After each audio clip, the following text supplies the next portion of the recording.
Hey podcast, just before we get you to this episode, I wanted to invite you to join us at pageantlaunch.com. We are starting the world's first dedicated pageant review site, and we want you to join our launch team. All you need to do is put in your email address. It's completely free. We are looking to make the pageant industry safe, transparent, and fair, and we'd love your input on how to do that. So head over to pageantlaunch.com, whack in your email address, and let's get you to this episode.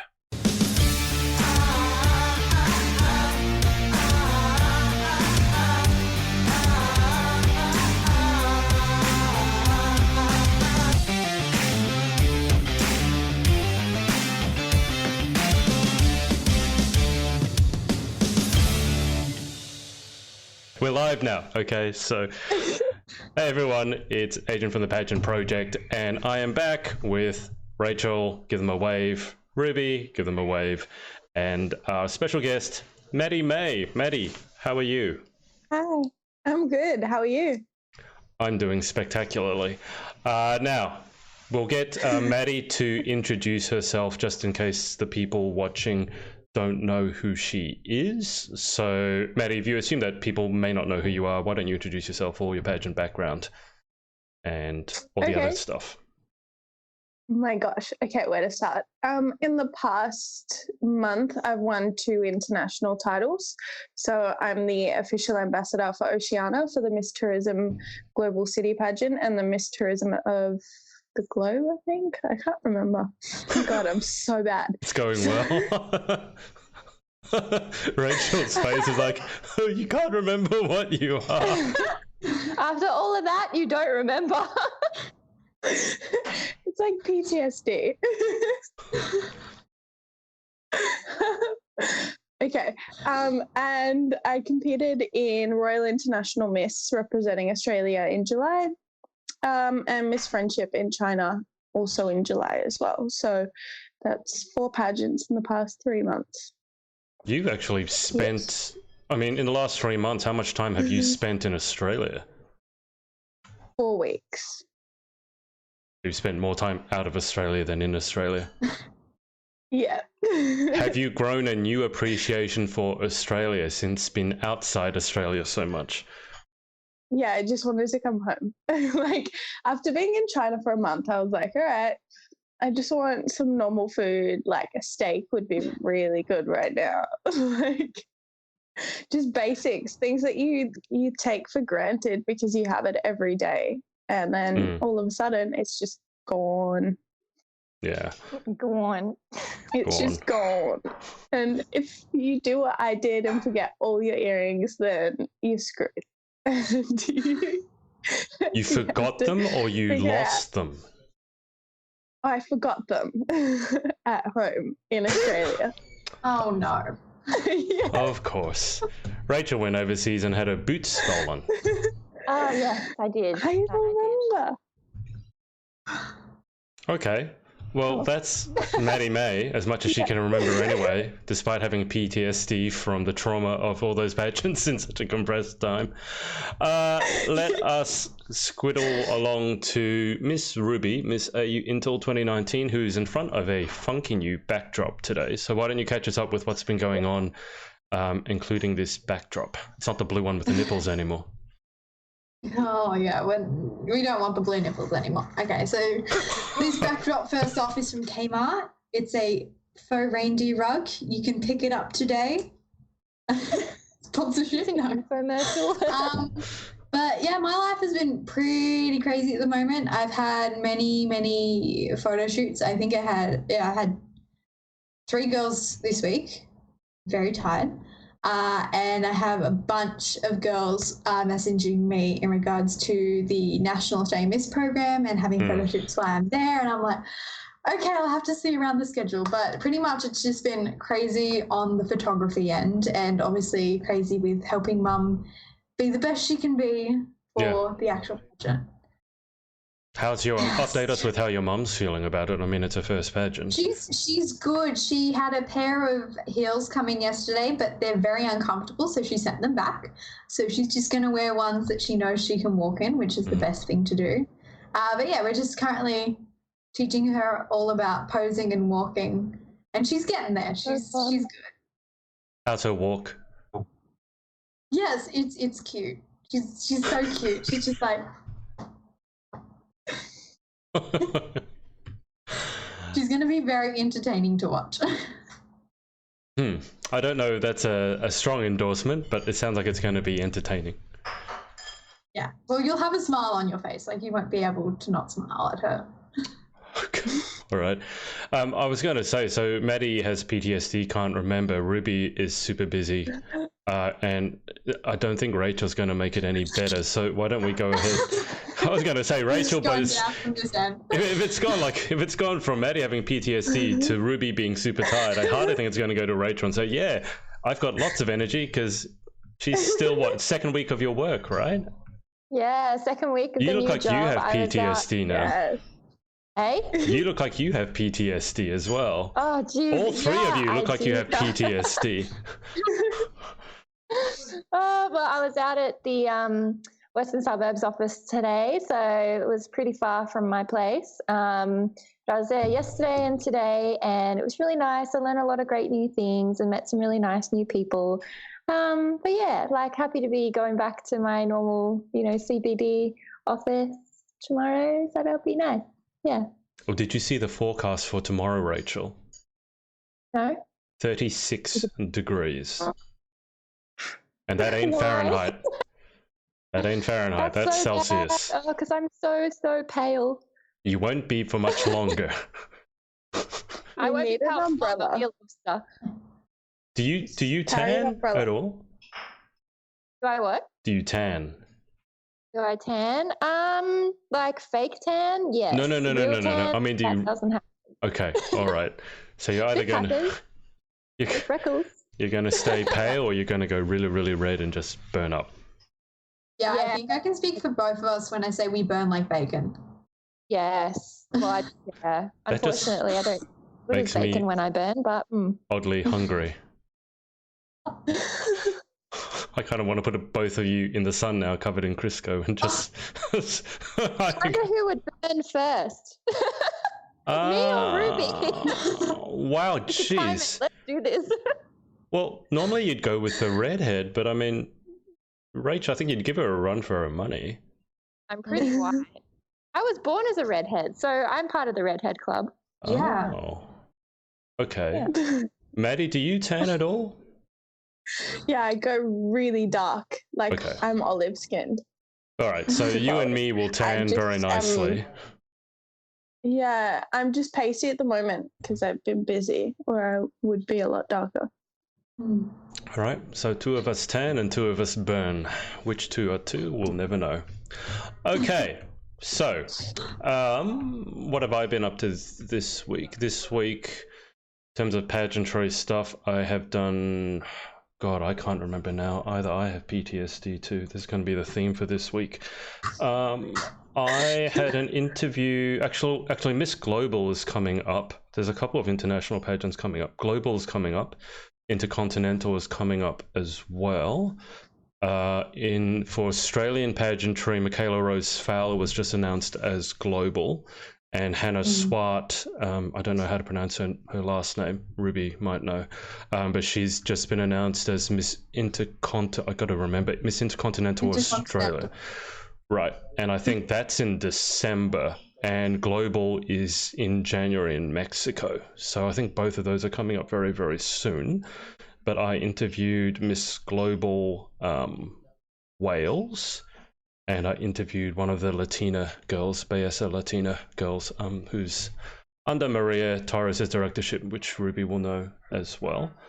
I love the Belleza Latina girls. I just can't say it. Can you say, Ruby? How is your pronunciation? Can you say that? I don't know if it's right, but I say Belleza Latina. Yeah, that's about what I've got as well. And I've got like 7 or 8 interviews lined up already after this week. So there's a lot happening. And as we speak, Taylor Curry, who's Miss Grand Australia, is over in Venezuela. She won the swimsuit round. So she's obviously doing pretty well. and all those, what do you call, like the pageant prediction sites, you know what I'm talking about, the hot pick sites. I don't know who runs those, like they have nothing else to do, but a few of them have picked Taylor as one of the potential winners, so rooting for her. Good. Even though, speaking of the global girls from the UK, they actually were originally in Grand, but they pulled out because of the Venezuelan situation. But Taylor looks like everything is proceeding smoothly, which is a great thing, because holding Grand in Venezuela was always going to be, the security was going to be an issue. So I'm glad to see they're all safe and having a good time. So, now Ruby mentioned that there's a national Australian Miss program coming up. So do any of you have any pageant plans? I guess we're almost at the end of 2019. Does anyone have any pageant plans from now until the end of the year? I have a few appearances at a few little events, but that's about it. Okay, well, why don't you clue us in with what's going to be happening between now and the end of the year? We'll leave 2020 for 2020, but Maddy, why don't you start us off with what you've got lined up? It doesn't even just have to be in pageantry, just in general life for the rest of this year. My God, in general life, I don't even know. Like, I'm just taking it day by day, you know? I just figure out what I'm doing. I'm really disorganized, you know, that's pretty normal. Actually, the day that I was supposed to have the interview with Adrian, the first one, like months ago, I got the date wrong. So I thought it was like a Wednesday, but it was actually a Saturday. And then somebody else messaged him. So that's pretty normal of me to just be like, oh yeah, I'm just going to take it 1 week at a time. But on the other hand, I'm competing in Miss Auto Delegate and Miss World. I just got through the States for that. And I'm just kind of doing some Australian ones and seeing how I go with that for the end of the year. You know, Nice. I completely forgot about Miss World. That's what my life has been like. I completely forgot that Miss World Australia was happening. So yeah, and PTSD. No, just got a lot going on. Rachel obviously is also, as we discussed last week, is through the States after her spectacular win in typical Rachel style, which will forever be etched in my memory. I love it though. I love it. I've been taking little clips from my interviews and turning them not into memes, but into GIFs, animated GIFs. And I feel like I need to turn Rachel's winning moment into a GIF. Because a GIF. that would you've got to compress it into a very short time. So you might have to give some thought as to exactly what you're going to have happening in your GIF. But I want to go back to Maddy talking about auto. I don't quite know how to pronounce this. The French in me would say it's auto delegance, but because it's Australian, it's auto delegance. What can you clue us into more about that pageant? Because I haven't heard much about it. I know you're in it. I've seen a few familiar faces. I think like Krista. I saw. I think Maddy. Who's the other Maddy? The Continent's Maddy. Maddy Croft. I think. Yeah, but Maddy, why don't you clue us in with what's happening with that pageant? Well, for me, it's just like extra stage time just to kind of grow my career. But it's essentially like mixing fashion with pageantry. And then you've got like a supercar element, and I get to do photo shoots on private jets and with really expensive cars. So it's just good practice. And then if I win 10K. So at the end of the day, it's a win-win situation for me right now. That'll be a nice little Christmas present. It would for this little Jew. So what's you'll stretch it out to make it 20K. So what are the? I don't know if it's a typical pageant or not because I haven't heard anything about it. So does it have the usual sections or is it completely different? I honestly have no idea. Like they haven't given out the information, but as far as I know, it's kind of like a runway aspect where you're wearing other people's clothes and other designers' things, and then I think you've just got an evening gown section. But other than that, photo shoots and photo shoots and photo shoots. Right. Okay. Because I've seen. But it's okay because there's private jets. Yeah, because I've seen a load of photos coming out. So are you being judged on them? Are you getting points for them? Like how does that work? Not that I know of. They're just going into Star Central magazine. So the next cover will be all the girls that were in auto delegates with like cars and Ferraris and stuff. It'd be cool. And the jet. The jet. How was the jet? There was 2 actually. 2 jets, because one's not There enough. was 2 jets. Nah. And then there'll be another photo shoot on the day of the pageant, which is the 9th, I think, of December. So from there, then we'll see what happens. But there'll be more jets, more cars. Apparently last year there was 200 supercars. So we'll see. Where are these cars coming from? So Sydney Motoring Group, it's run by a gentleman, and he gets all these people together and gets the cars together. Right, that makes sense, because I'm just like, are you just going outside and finding 200 sports cars? Because I mean, that's not easy to do. So that makes sense in the private jet. Do you know roughly how many girls are in Auto d'Elegance? I have no idea, because like I went there for one of the photo shoots, and I think only half the girls that were competing were there. So okay, no. All right. Well, that's a different pageant then. Ruby, did you want to fill us in? I don't know if you or Rachel probably are more in the know about National Miss, but why don't you fill us in with what the rest of 2019 is going to have for you? Okay, well, first off, end of November, I get to go to New Zealand for 13 days, which I'm really excited about. And based off what my boyfriend has told me where we're going, there's going to be a lot of cool nature places. So I'm pretty much going to ditch him and bring my camera for photos. Because wow, that's nice of you. Priorities right there. I know. So there's a couple of trivia night events that I'm going to be going to support, and just a few like market events and just things like that. And then with NAMP, that's why I call it NAMP. That's the only way I can remember the way that it goes. It's like damp, but with an N. Yeah, so that's the 9th and the 10th. So I'm looking forward to that. That's of November though, right? Yeah. Right, okay. So it's the 2 days before Remembrance Day, 11th of the 11th, and then the Auto d'Elegance sounds like it's on 9th December. All right. Ruby or Rachel, do either of you have more details about NAMP aside from when it's being held? Because Rachel's got to hand over her crown, right? Yeah, I guess so. Yeah, so... Well, you're the reigning title holders, so... Yeah, I would suppose so. Yeah, so I'm Miss Australia Regency International as well as Miss Silk Road Australia. So got 2 titles at once. And yeah, I guess I'll be handing over my Regency title to whoever wins the Miss section. Cool. Yeah. Okay. Oh. Do you have any other plans, Rach? I mean, you mentioned travel last week. Yeah. Do you have any? Well, I was actually looking at flights and things like that as I was sitting here waiting for my computer to start. Yeah, so I'm thinking of going to Japan, something that I really wanted to do for ages. Maddy knows that. I've been pestering her about it for a while. Yeah, thinking about doing that, and yeah, just working and trying to get my head around being in a full-time sort of position and not having to study anymore, which is amazing. And yeah, just spending time with my friends and my fam and living my best life. So how's that doctorate looking for you? Don't think so. You actually like having a job and having money rather than going and being a broke student? True. Yes, so true. However, in my job, I have to write little things about like what people do for their job and everything. So it's kind of like writing essays every day. So I don't mind it. It's all right. That would be my nightmare.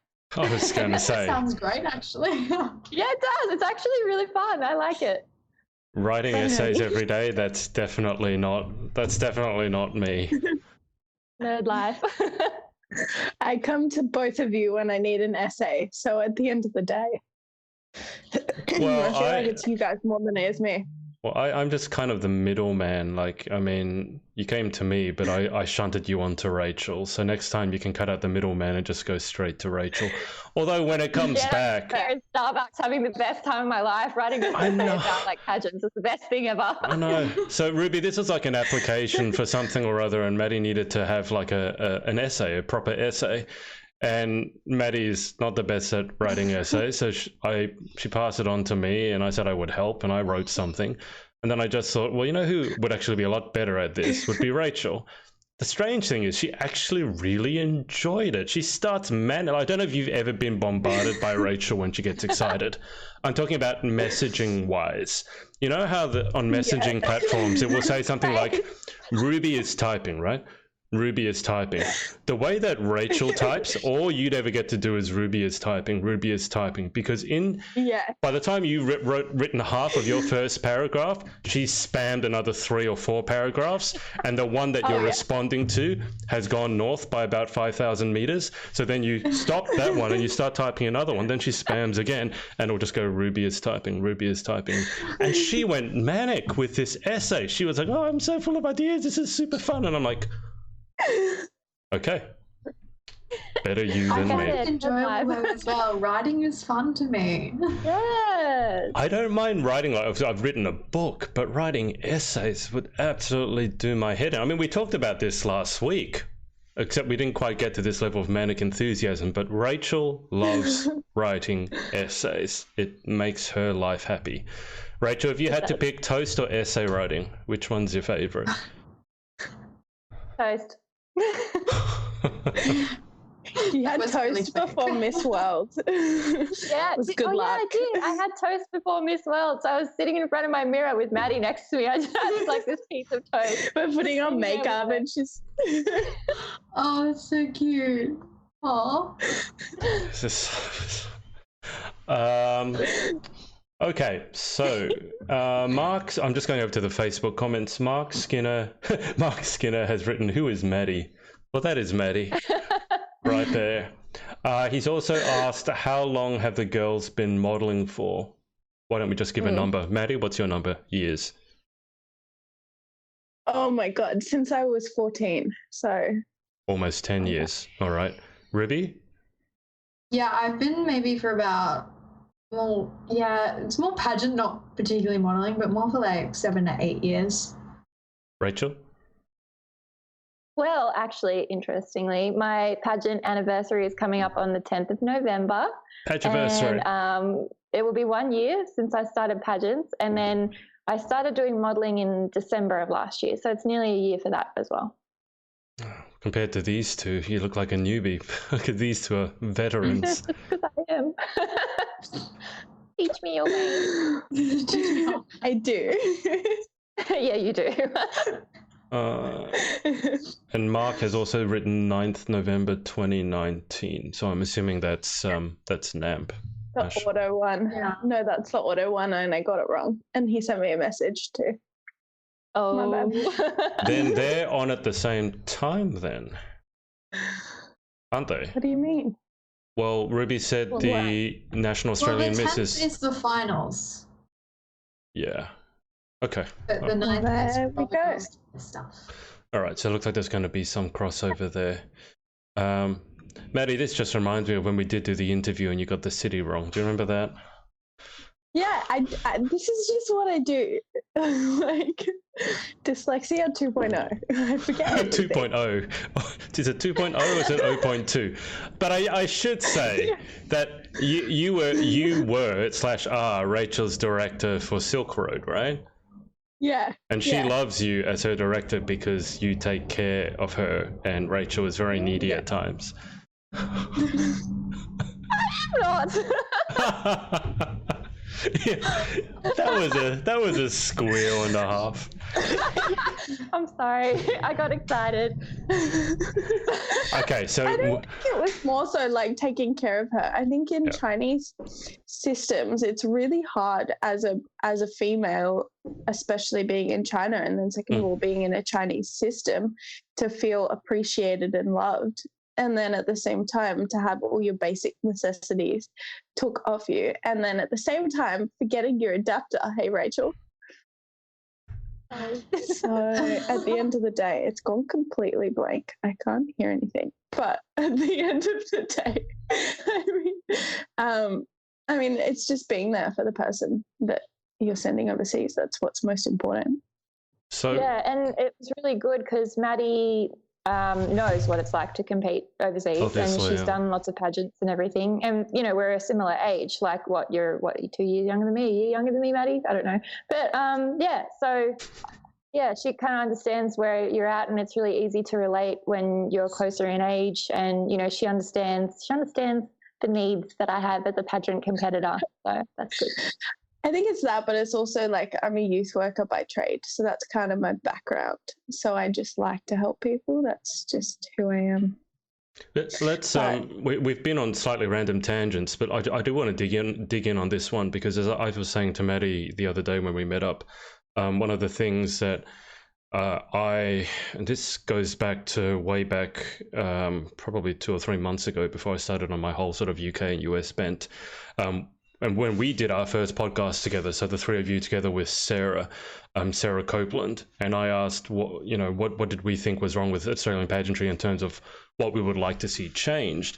And I think all of us have kind of agreed since then that one of the things that is really important is a director. Like, the director makes the pageant. I mean, Ruby's talked about this, you know, with her director Ferial, particularly here. If the director is great, the girls are going to have a great time. If the director is not great, the girls are not going to have a great time. And I think that's only magnified when you send them overseas, because they're out of Australia. And someplace like China is not exactly, you know, if it's not, well, I'm not going to say it's tourist unfriendly, but it's certainly a place where you'd want to have everything lined up.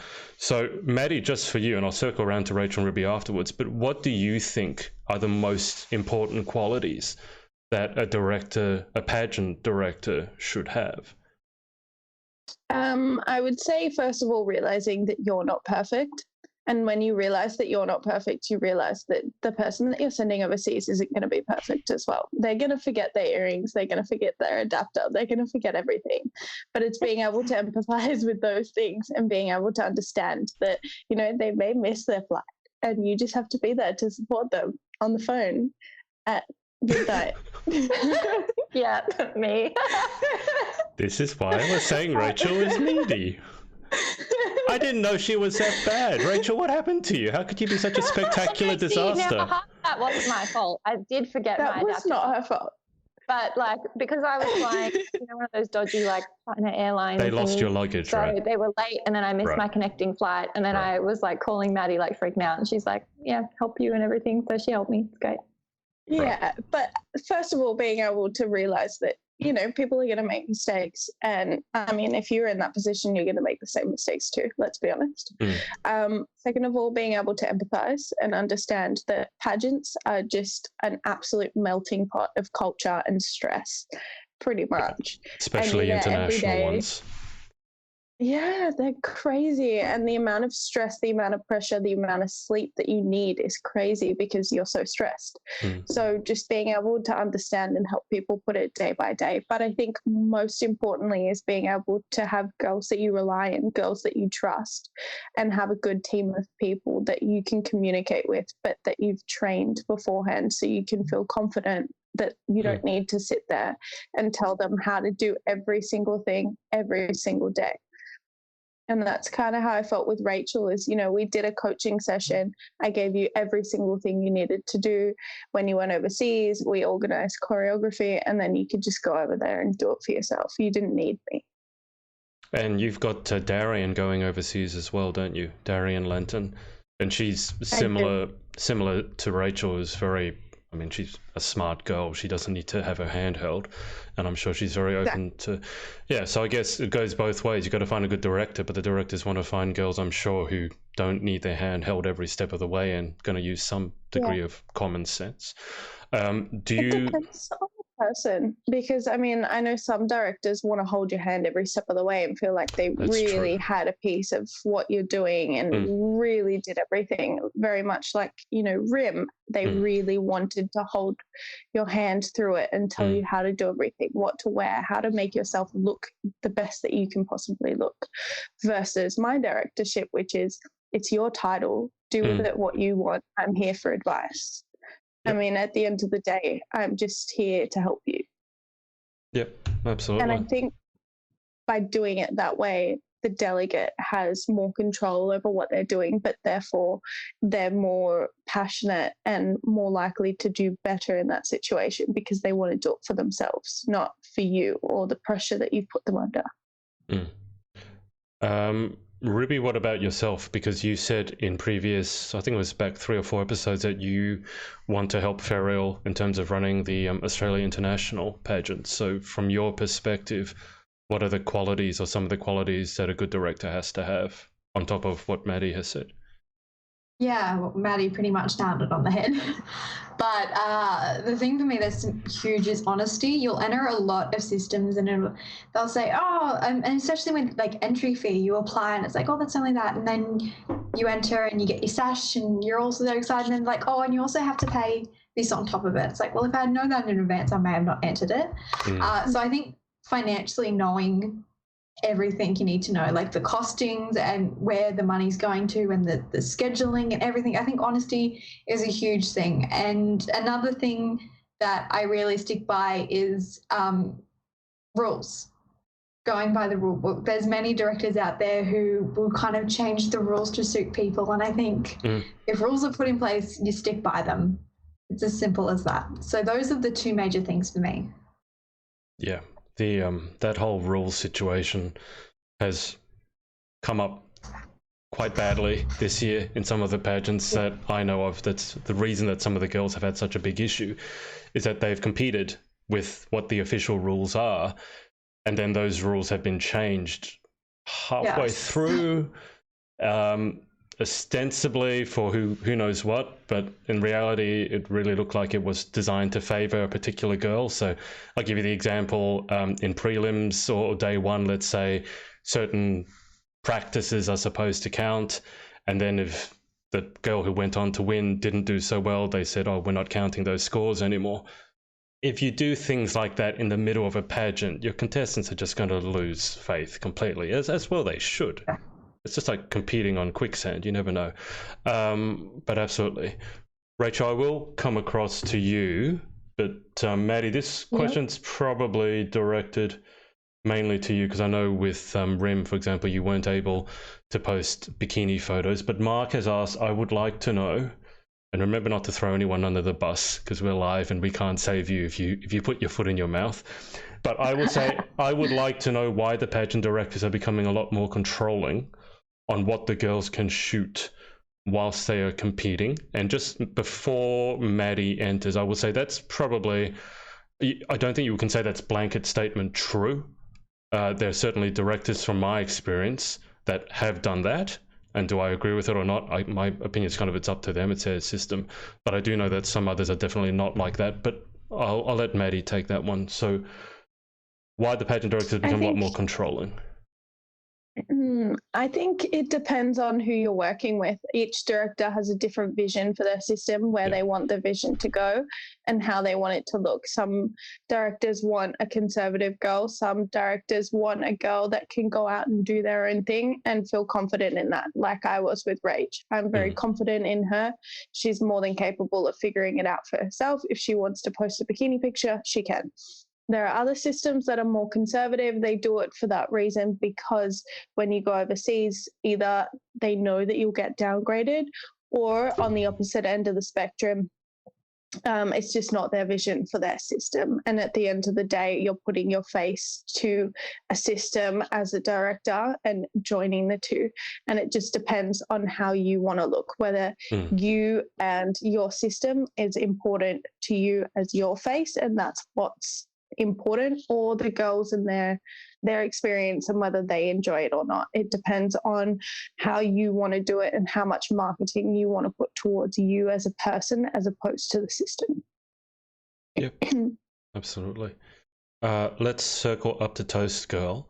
So Toast Girl, what in your opinion are the qualities of a good director, in addition to what Maddy and Ruby have already spoken? I think this is just generally a blanket statement for anybody, I guess. Like, I think a really big level of compassion, because pageants are stressful, especially if you're new and you have no idea what's going on the entire time. And especially if you're competing overseas for the first time or you haven't done it that much, it can be quite, stressful and a little bit scary, and you don't really know what to expect. You don't know anybody, and you kind of feel a bit like a fish out of water at some points, especially if you're in a country like China, and you haven't done a lot of traveling in Asia, which was me. So it was a really good thing that Maddy was there. She was always on the end of the phone. Like I could just WhatsApp her at any time and I knew that she would help me. So I knew that, and because, she's my friend, obviously, so she would be there for me anyway. But yeah, so I think that compassion is a really big one. But I think also having experience as a pageant competitor as well will really go a long way, because you would understand where the person's perspective is coming from. And that's really important.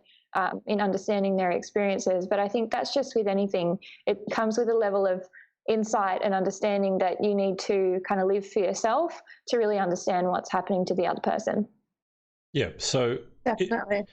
If we take that and just going off that, let's just switch it around. And in terms of what sort of girls would directors like to work with? Because Maddy's already alluded to this before in terms of the girls that would make a director's life easier. So what are some of the things that you guys think contestants, not directors, but the contestants or the competitors, the girls, what are some of the things that the girls should do in order to make their directors' lives easier? Because obviously it's not all to blame on the director. Sometimes the girls do things and they really shouldn't be doing it. So I'll go to Rach first on this one.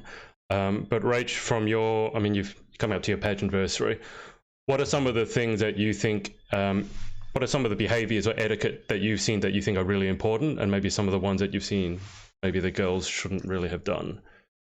I think listening is a really big one, and being willing to learn as well, because I think a lot of people step into things in life and they go, oh yeah, it looks easy, I can do that.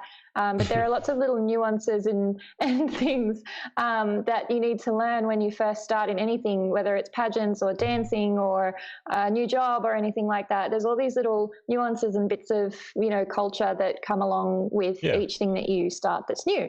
So it's really important to, ask questions about that. What's appropriate? What should I be doing? What should I be wearing? What should I be saying and also not saying?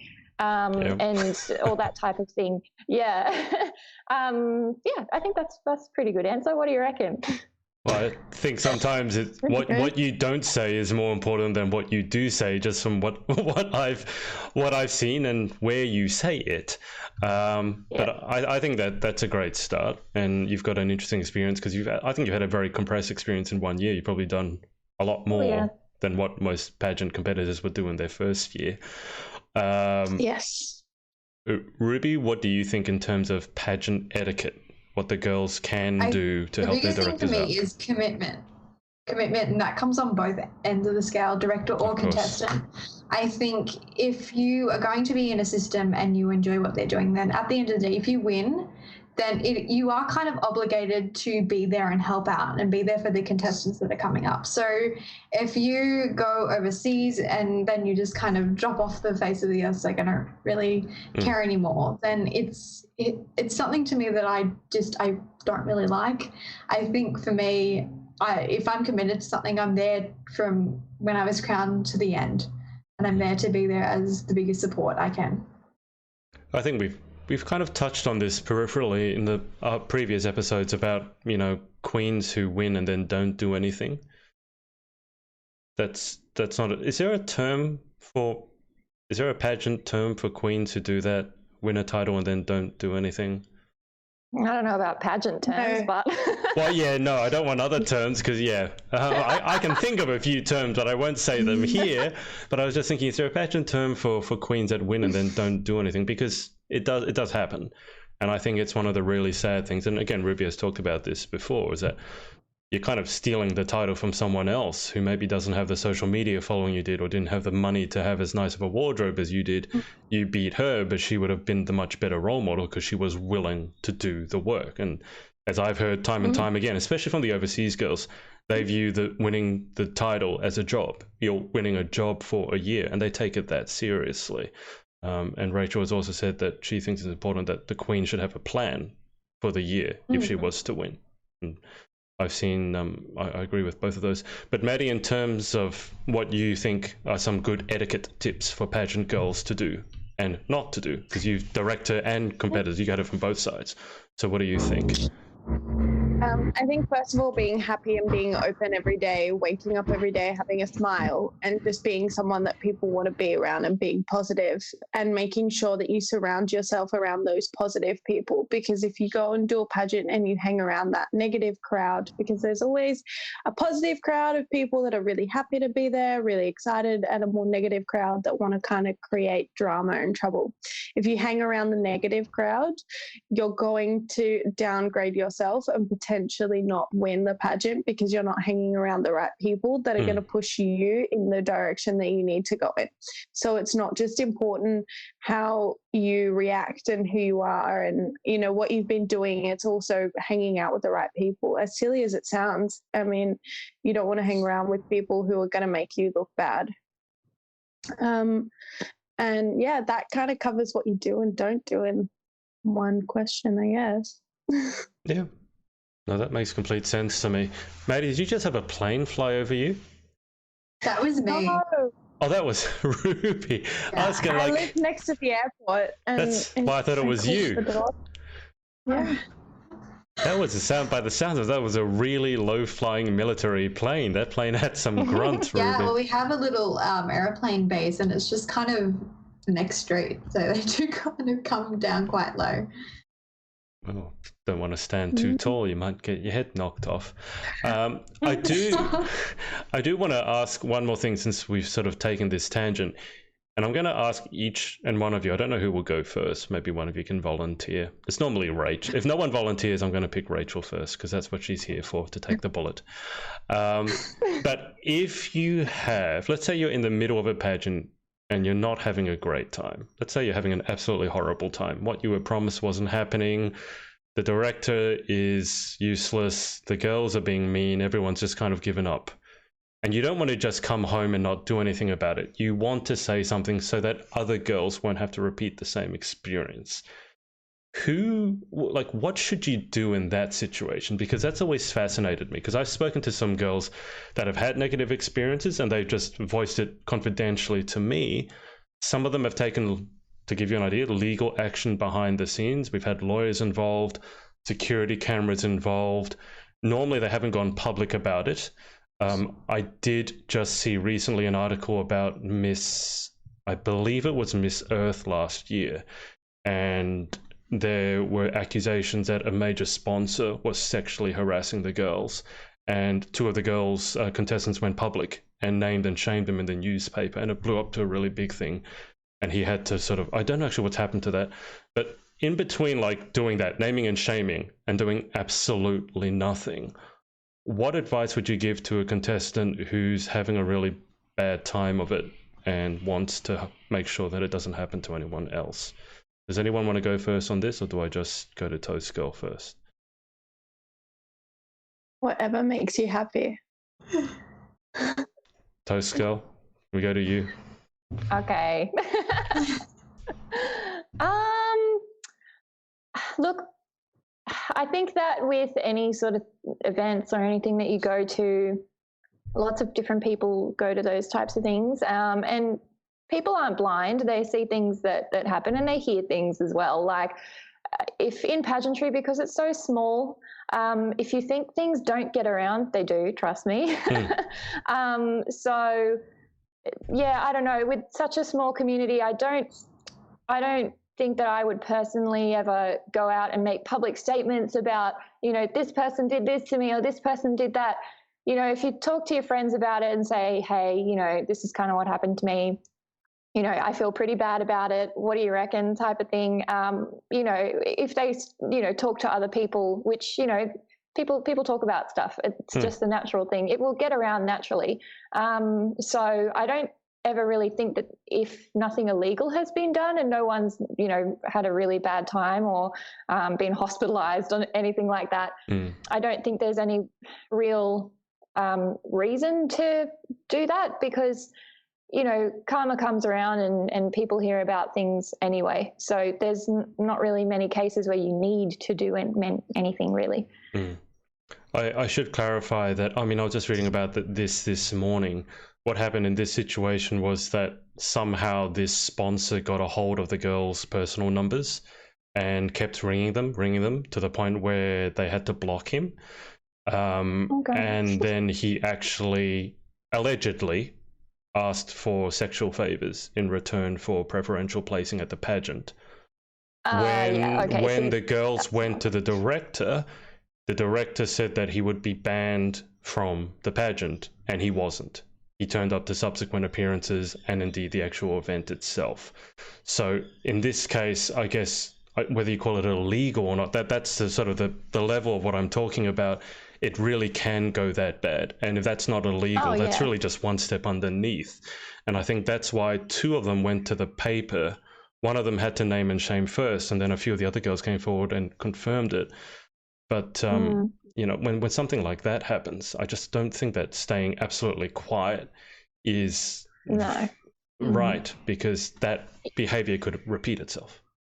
Yeah, it depends on the level, I guess, of what it is. Like if it's something like sexual harassment and awful things like that, then, you know, it's harassment. That's, you know, illegal. Like if you were to do that in the workplace, you'd be pulled in and probably lose your job. So, I reckon that for sure, if something like that happens and your safety or your health or anything really important like that is threatened, then definitely you do have ways to have recourse for that. Yeah. And I think what the girls did in terms of going to their director first was probably the right call. They went to they're called team managers. The team managers laughed it off. I think one of them said, "Don't cry about it," like something completely inappropriate. They then escalated to the director, who said that she would remove the sponsor, and then didn't do that. So then they went public.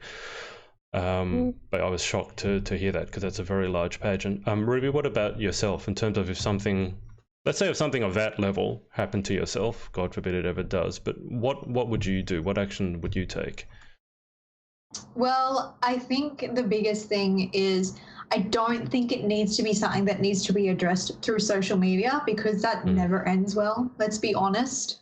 You have people like agreeing and disagreeing, and it's just crazy. Yep. So the biggest thing for me, if girls are interested in that particular system and they want to ask me about it, then I'll be straight up with them, say this happened. If you want to do it, be aware of it, but this is what happened. And I think if it is something like really, really bad, then I think that does need to be addressed publicly, but it doesn't need to be through social media. I think that needs to be taken into a more kind of private hand to deal with. I don't think it needs to be displayed everywhere. Maddy, what about yourself? Well, first of all, I don't think it's good to put things all over social media and make it public. I've been a part of pageants where there have been lawsuits, and I've been a part of pageants where very similar sexual things have been said actually very recently, to myself actually. And I personally just messaged the international director and sent her the messages and just made her aware of it. So I don't think it's right to do it publicly, but just to send it off to someone and say, hey, look, this is what's going on in your system. Be aware of this.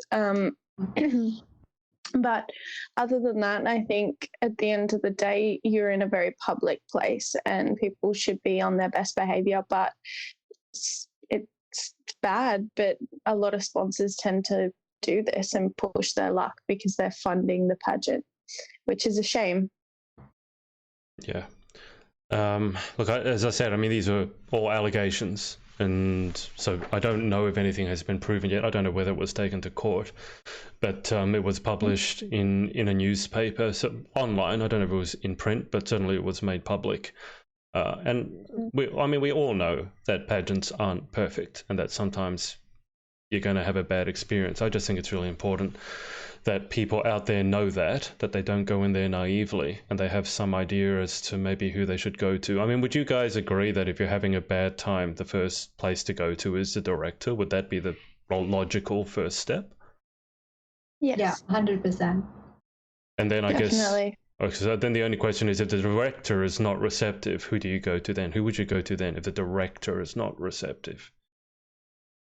It depends on the situation. On the system as well, as to whether people are enjoying the system or not as well. Yeah, but I think after the director, it's not something that they take into their hands and really, it does depend on the situation. Like if it's something that's only small, then it's like, just kind of deal with it. But if it's something major, like you said, then I think the contestants who are entering for the next years to come, they do need to be aware, and it's up to them if they want to take the next step and do it, or if they don't. Definitely. I will say that I know a lot of the girls have, when there have been messages that have been inappropriate, that they have screenshotted them to retain them as proof. And I do think that is a good idea, because outside of who you approach, if you are going to ever accuse someone of something so serious as sexual harassment, you're going to want to have some very concrete proof. Otherwise, it becomes he said, she said. So I think that keep your emails, and you can set your email to automatically do that. Just keep the paper trail, and if there are messages that make you uncomfortable, screenshot them, so that, because otherwise they can go in and delete them afterwards and say that you never did that. Yeah. And in the meantime, also, if there's something going on and someone's trying to bait you into saying things on social media, just don't post the thing on social media and don't write the messages to the people, because they will screenshot them and they can edit them and doctor them and whatever else they want to do. So, yeah, just be very careful what you write. Even in an email, anything that's written down can always be turned around and used against you. So, yes. Definitely. Always be diplomatic. Yep. Ruby's mum has said, so true, Maddy. There are always positive and negative people everywhere in life, so scope out the positive girls for sure. Just going off what Rachel said, there were two things that pop into mind. Over in the UK, they just had Miss Teen Great Britain. And someone, I don't know who, I'm not saying it, I don't know who, live streamed part of it. And whilst they were live streaming it, either her or someone right next to her was making fun of the contestant that was being filmed, and then the contestant heard it. So I just want to bring that to mind so that you are aware, and this could have been the audience, it may not have been a pageant girl, but this is the level to which you need to monitor what you are saying. Because, I mean, to me, it's common sense, but what I'm realizing is that common sense ain't that common sometimes. Isn't so common. No. So you go, oh, I'm just saying this and no one hears me. Yeah, but if someone's live streaming, they're going to pick up on it. There was another girl who just followed me on Instagram, and I was looking at a story she posted, and she was watching the live stream back, and one of the people, she was in bikini section, and she was very proud of what she had done with her body and transformed it. She didn't think it was perfect, but she was very proud. You guys would understand. You work hard on something, whether it's your body or something else, you're proud of it. And then one of some random person in the comment wrote, oh, who's a little piggy? Now that absolutely destroyed her to the point where she started bawling. And then she was that close to not competing in the rest of the pageant because some random troll on the internet had just decided to say she like little piggy. And I've like the photo is not even close to that. But just that's I don't know if there's anything you can do about that, because that was just a member of the public. But if you're in pageantry and you care about the welfare of your sash sisters, just keep an eye out for that. And I think if anyone you know is doing that, tell them to stop. But pageants is about self-confidence and uplifting other people around you as well. So clearly that person shouldn't be in the industry. Yeah, we've talked about this, and I talked about it with Maria, who's the director of Galaxy, and she monitors a lot who comes to. She basically, I think, I don't know, Ruby might be able to tell me, but she tells apparently the audience that there are certain etiquette rules, and I know that some of the pageants have banned live streaming now. Because of those kind of incidents, they've just completely banned live streaming. But you see, that would be a shame if you are supporting someone who's overseas and you can't get there in person, and then you can't see it just because the 1% decides to be stupid. That's a shame as well. So I don't think the person who made that comment was part of the pageant industry. I think they were just a random person on the internet, and you guys know what the internet is like. I mean, yeah.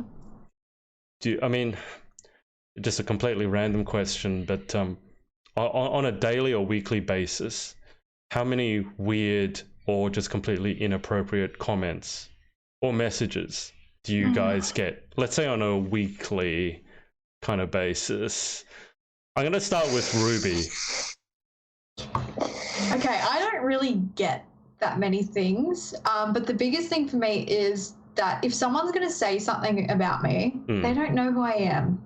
Like, you can't go off what people are saying about you and be like, oh my God, I can't believe that person said that, because they don't know who you are. And does it really matter what they say about you? Let's be honest. You're happy with yourself. That's the most important thing. But for me, like, I get like maybe an inappropriate comment maybe twice a month, which is good. That's really on the low side of it, I think, which is great. I'm happy for you. But I started with you because I got the feeling that you might be on the low spectrum. I'm going to go to Rach next. Rach, where do you figure into this, like on a weekly basis? I'll get the, there's people who comment on my photos on Instagram. Mostly it's Instagram. And they're a little bit like awkward to reply to, or I just don't reply to them. But a lot of the weird stuff comes in my, the section of your DMs that if they're not like friends with you, it goes to that second. Message requests. Like weird photos and that's the one, message request. Weird photos and funny messages and just things like that. It's usually from men, sorry, but it is. Well, that's not going to surprise anyone. I mean, let's be honest right here. I feel bad saying it, but it's true. Like, it's usually from guys, like, And Maddy, you've been kind of smirking this whole time. So on a weekly... I'm just thinking, like, I don't even know. Like, it changes. Like, sometimes I'll get one, or sometimes I'll get 5 a day, and then I'll get like on comments. And there was one particular person that was following me, and he would do it on my Instagram and my Facebook page until I decided that I've had enough and I was going to get rid of him. But I had him and 3 others that were posting on every single photo. And then, like Rachel, I get the same in my message requests as well. So it's not fun. I don't know. I don't understand. What it comes down to is don't be a dick. That's the end of it. Just don't be a dick. I don't understand why men think that it's attractive to do that, though. Well, can I say I don't understand either. I really don't. But the reason I brought it up is because I want people to understand, first, a couple of things. One is that they're not alone. So if you're getting inappropriate comments or you're feeling unsafe on your social, unfortunately, you are in the majority, you're not in the minority. And I just wanted to also show the extent. I mean, Ruby getting 1 or 2 a month is already, I would say, 1 or 2 too many. But you go all the way to the spectrum, like where Maddy might get 5 a day. And I do think when you live that every day, you kind of accept that as just being normal. And you go, oh, well, that's the internet. And as much as that's kind of true, I'd really like to see that change. But it's the sad fact that, unfortunately, when you put yourself out there, especially on something like Instagram, which is kind of a picture platform, if you put certain photos up there as well, the number of comments you get increases. And it is, I can't think of any situation I've ever heard from a woman where they had an inappropriate message ever from a woman. Just to, what Rachel said, it's always men. It's always random men.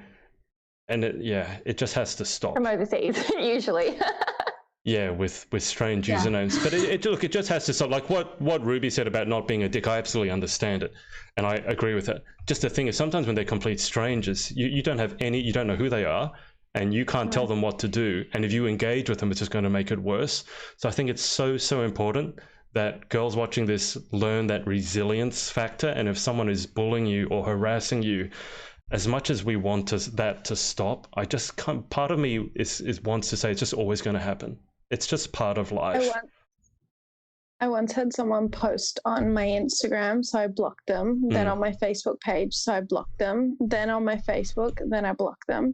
Then they sent me a text message. I don't know how. Then I blocked them there. And then they sent me one on WhatsApp as well, and one on Skype. And I was just like, I don't understand. Okay. Like, that's levels of crazy where I'd be starting to think about bringing in the police. Honestly, I would say check your privacy settings. There's a lot, like especially in Facebook, if you don't have your privacy settings set up right, they can get your mobile number and they can get your email address And with those two, they can basically follow you everywhere in the world. So make sure your privacy settings are set up right. And just one thing, I would rather the girls watching, if you set up a Facebook page for yourself, for your pageantry and your modeling, then adding people as friends to your personal profile who you don't know from a bar of soap. I've had a lot of random friend requests, from girls, because I've done all the pageant interviews in the UK. And if I know them, if I've interviewed them, I'm happy to do that. But sometimes I'm looking at it, it's like it's a 13-year-old girl. It's a 12-year-old girl sending me a friend request. And I'm sorry, like, you might think you know me, but it just makes me feel a little bit sick on the inside. It's like, I don't really want you to be sending me that friend request. I don't want to say no to it because I feel horrible, but I do, because part of me feels like it's really inappropriate. I don't know if that makes sense to you guys at all, but it just like is. No, that makes a lot of sense. I understand that. Yeah. I also think that you're coming from a very public place versus where the people, being on show versus, your image. Yeah. It's a very different place. Obviously my image is important, but I always think image is second to who you actually are. Like my image, I like to think, is a reflection of who I am. So it's not an image that I'm putting out there just to say, here's who I am. Correct. When I am someone else. But it just, true. Yeah, the friend requests make me very uneasy. And if you're a parent watching this and your 12-year-old, 13-year-old is sending friend requests to random people, it's unnecessary. Like, I don't see why they need to do it. They could just set up a Facebook page. Those, if they're fans, they can like the page, and there's that level of barrier between them and your daughter or your young teenager or whatever it is. It's just scary for me. Anyway, I don't quite remember how we got onto this tangent. Does anyone? It ended up being really serious. Yeah. Was it in the comments? I don't know. No, I think I leveraged or something, Maddy. Oh, it's about Maddy talking about directors, and I wanted to ask Maddy about what. Yeah, it went from directors to competitors, and then it took this turn. Stacey Simpson has said in the comments, probably based on the story that I was telling you guys, it needs to be reported to the authorities and let them decide if the law was broken. And Maria, as in Torres, is very vocal about social media and keeping it positive, which he absolutely is. With the law getting involved, that can be very scary. I know from having interviewed women who've been in domestic violent relationships that going to the police was it was almost the most dangerous time, because as soon as it goes to the police, the partner then knew what was going on, and for many of them that was when they feared most for their lives. So I absolutely understand that the authorities probably should get involved in some cases, but I also understand when women don't. And I'm not just talking about pageantry. I'm talking about, in terms of who I've interviewed, sexual assault, even rape. Sometimes it just feels too scary to get the authorities involved. And I can absolutely understand that. That's all I've got to say. But I don't know if you guys have anything to weigh on that. That's just from my conversations with women who've been through all sorts of horrific things. But it's also hard to find proof as well. Exactly. Yeah. That's, I think, the hardest thing of everything is that, if you were to say that you were a victim of sexual abuse, assault, rape, any of it, you need to come up with proof. And for some people, that's not possible. And sometimes even if you do come up with proof, the other people around you will be like, oh, no, you made that up, or, oh, that person would never do that. So then you're too scared to say anything at all because you get shunned basically into silence. Exactly. Yeah. And these are very real. I've heard stories, I shouldn't even say them stories, but I've heard accounts of where that's really happened. The police ridicule you, or your so-called friends ridicule you and say, oh, so-and-so would never have done that, or you're exaggerating. Oh, no, he's doing it because, that's the one that really annoyed me today. He's doing it because he likes you. That's the one. Gosh, no. I don't know if you guys have ever heard that one, but that is the worst excuse on the face of the earth for a guy to do anything to a girl, and the excuse is, oh, he's doing it because he likes you. I think as a female, we've all heard that one, countless amounts of times. But isn't it just disgusting? It's just, it's so many levels of wrong. But all through your childhood, you hear it always. Yeah. Yep. Yeah. And it does start, actually, I was going to say it does start super young. As in, you're told it from when you're really young. Can any of you remember the first time that you heard roughly that, like, oh, he's just doing that because he likes you? Probably in year 4 in primary school. And it was like, yeah, I was like, no. So that's around the age of 10. He's being a dick. Yeah, that's around the age of 9 or 10. Yeah, I'd say like kindergarten, year 1, where you're just hitting blocks at each other, and they're like, no, they're just doing that because they like you. Seriously. Yeah. Wow. I can't think of any specific time either. I think it's just something that you hear and then you don't understand it until you're older. You just go, oh, okay. Yeah. But you also become immune to it. Like you don't realize that it's happening at the same time. So, yeah. Because when you're developing, you don't have the filter, which is why advertising works so well on kids and why it has to be regulated. Because when someone tells you who's in a position of authority, like a parent or a teacher, they tell you he's doing it because he likes you, you accept that as truth. You don't have the ability to question it, which is why it's so poisonous later on when you're 20 or 30 and you're in an abusive relationship and you're rationalizing it was because he likes me, he's doing that to me. It's like, no. Like, he's doing that because, as Ruby so eloquently put, he's a dick.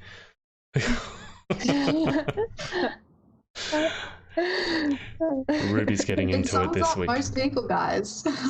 I don't know if it's about most. This is the thing I've been battling with is also this week. It's like 50%. Is the world mainly full of good people or mainly not? Like, I go back and forth. Like sometimes when I think of all the good, like the number of times bad things happen. But if you take into the scope, like how many things are happening in the entire world, then you go, oh, wow, people are actually pretty good.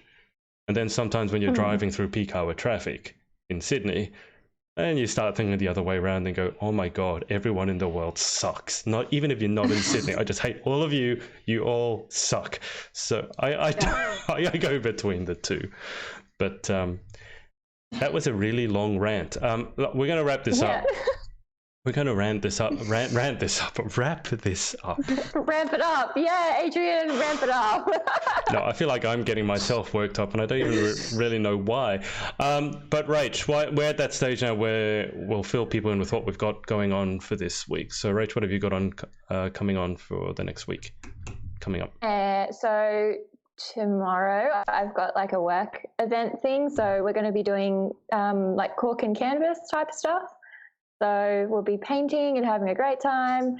And then, just hanging out on Saturday and everything like that. And I'm happy to have my weekends back now that I work full-time like a normal human. And, it's great. I'm loving it. How are your painting skills, just quickly? I did do art class when I was 14, just saying, but I'm still terrible. Okay, better or worse than your drawing on the phone? Same level? Probably better because I get to use lots more colours. I love Rachel's drawings though. I think they're the best. Thank you. See, I'd buy stickers of them, honestly. Yes, do. I think that's a great idea. We should do that. Yes. Merch. Adrian, we'll make some merch for you. You can sell it. I really want to sell the gifts that I've made of Pageant Girls expressions. I have 3 gifts so far. I sent 2 of them to Maria. I sent one of them to Maria in particular, and I think she almost died laughing at it because it was so funny. I think you can sell gifts, and I'm sure I can turn Rachel into one. I need the footage, so I can turn Rachel into one. Yeah, just follow me around for like a day and a half, and you'll see all the weird Instagram messages. You'll see like the wardrobe malfunctions. Yeah, just I don't need to. I've already got enough material, Rachel. Is what I'm saying. Yeah. Oh well, you animated, so I think you can find something okay. I'm also not asking you to provide me with more material. I have enough. You don't need to go out of your way to provide me with more of the weird, but if you want to. Why not? Just send more toast videos.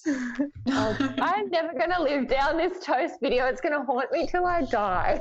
They do have toast hats, right? They have giant toast hats, don't they? Can you get me one? I'm sure it's kind of like a giant cushy hat with a giant loaf of bread. I'm sure I've seen them somewhere.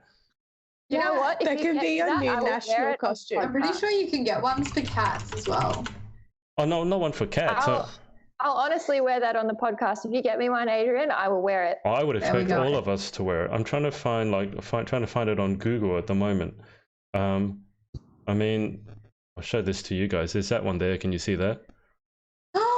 That's My terrifying. goodness. Yes. I just want to find a giant novelty toes hat. Whilst I'm doing that, which is super important, obviously, Ruby, can you fill us in with what's coming up for you over the next week?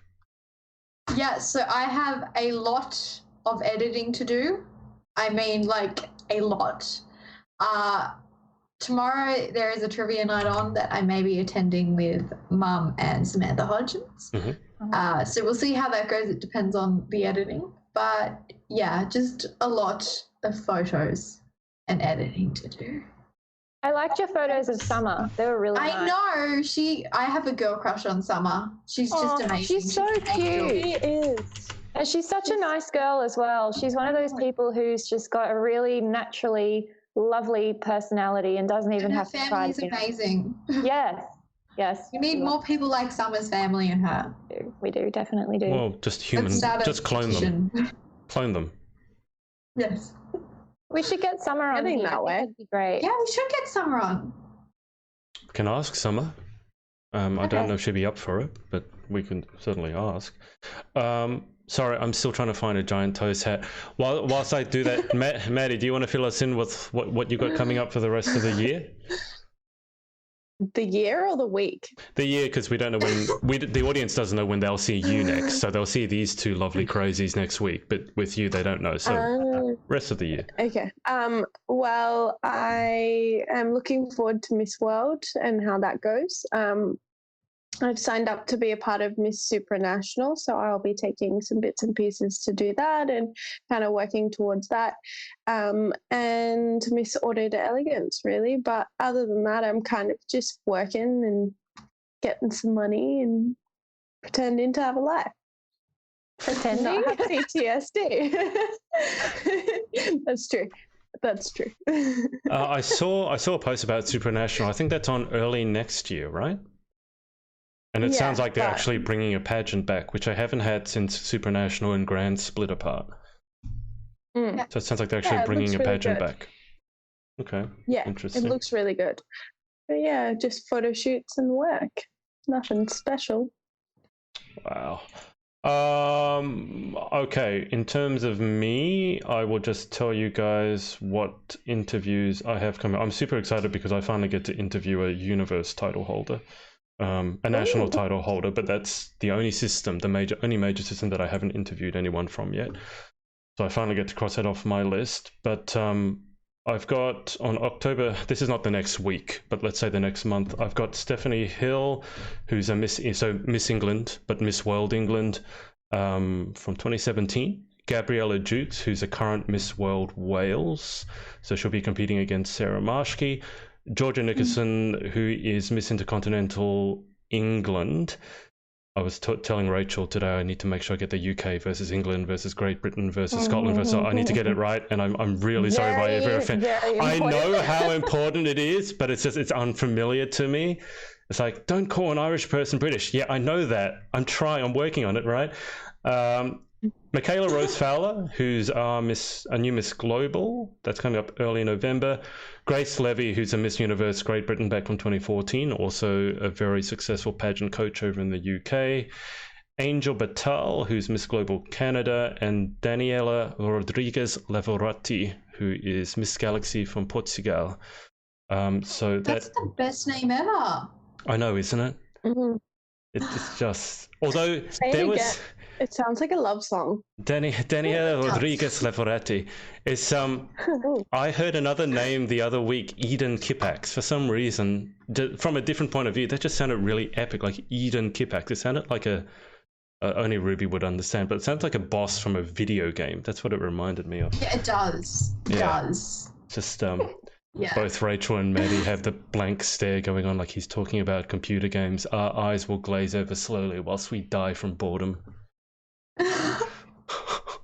I'll be like sparkling, like, oh. Exactly. It's like this podcast is completely divided into two for everything. 2 of us burn, 2 of us tan.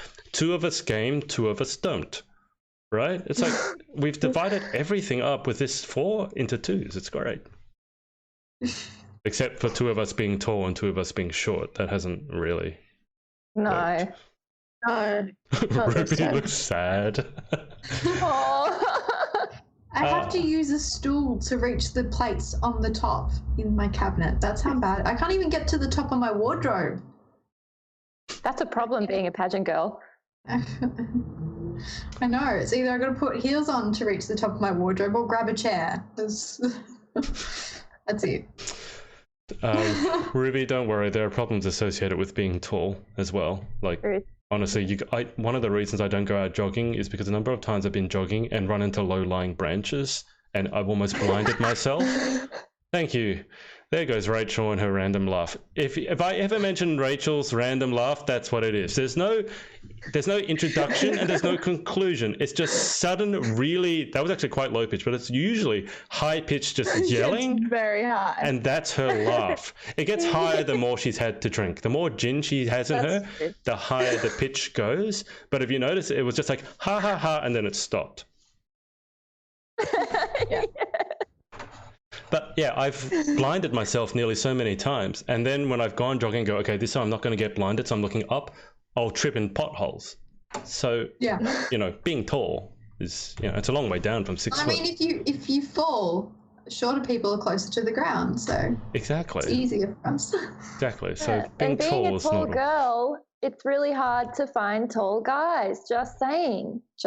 How tall are you? Just saying. I'm nearly 5'8", which really isn't that tall, but like everyone is just like short. Midgets. I don't know. Yeah, guys are getting shorter. Like, I feel you. I'm 5'8". Yeah, we're the same, pretty much. Yeah. Okay. Pretty much. I want to wrap. I think we're like different. I want to wrap up on this. Does anyone know any pageant competitor who is over 6 foot? Gabby Giho. I was just going to say, how tall is she? I think she might be 6'3". Oh, good God. Okay, that is tall. Because I've had this. She is a lovable giant. There was a few at my last international, but I don't remember their name. I can tell you the countries. Russia is very tall. It's like, yeah, no surprise there. You girls know where I'm coming from, right? Yeah, that's No, I such a get pageant thing to say. Yeah. Okay, because I've been on this quest because I've had a couple of very tall ones recently. Rachel Everin is 5'10", Sarah Marshke is 5'11", then a couple of the UK girls are 6 foot in flats. And you look at some of them hugging, when it's a top two and one of them wins and the short one wins, and the tall one has to bend down to give her a hug, and it looks like she's picking up a small child or a sack of potatoes. And it's like, you got to understand, it's 6 foot in flats. You put 2 or 3 inch heels on, you're like a giant towering over this. That was Gabby and myself with Galaxy when I won Galaxy, and she was like, That's so funny. Oh. I now want to look up that photo. I can send it to you. Anyway, I'm going to thank anyone who made it to the end of this rather long rant from mainly myself, to be honest. But thank you all for watching, and thank you to Maddy for being our guest. Yeah, And I'm going to keep you later, guys on for a while, but I'm going to let the audience go, and we will see you next time. Wave goodbye. Bye. Or heart it up. What's up, guys? It's Adrian again. Hope you enjoyed this episode. Remember to head over to pageantlaunch.com, join our launch team for our review site. It's super important to all of us to make sure that the industry is safe, transparent, and fair. So head over to pageantlaunch.com, whack in your email address, and we'll speak to you next time.